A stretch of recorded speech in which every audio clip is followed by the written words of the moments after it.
It was a hot and dry afternoon on 12 June last year when Flight 171 left the terminal at Sardar Vallabhbhai Patel Airport in Ahmedabad.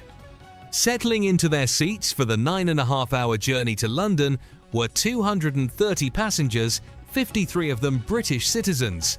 Looking after them were 10 cabin crew. On the flight deck were Captain Sumait Sabharwal, a pilot with decades of experience, and his younger colleague, First Officer Clive Kunder. Just 32 seconds after takeoff, the plane crashed, killing all but one of those on board. Another 19 people on the ground were also killed. CCTV footage from the airport and a social media video show the aircraft taking off in what looks like a normal fashion, but rather than gain height, it appears to hang in the air before gliding gently downwards. It disappears from view behind buildings and trees. Seconds later, a huge cloud of flame and black smoke appears, and the magnitude of the disaster becomes apparent. What is not at all clear from the footage, however, is what actually caused the crash.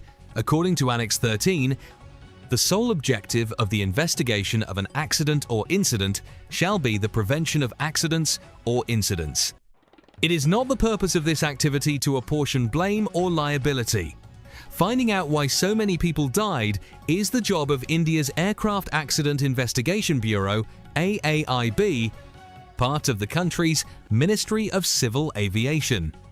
Under international law, as set out in Annex 13 of the Convention on International Civil Aviation, the country in which an accident occurs is directly responsible for the official investigation. Other parties, including the country where the aircraft or its engines were built, can also take an active part as accredited representatives.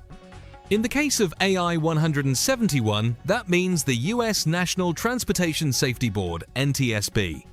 The NTSB sent a delegation which included technical experts from Boeing, which made the plane itself, and GE Aerospace, which built the engines, as well as the US aviation regulator, the Federal Aviation Administration.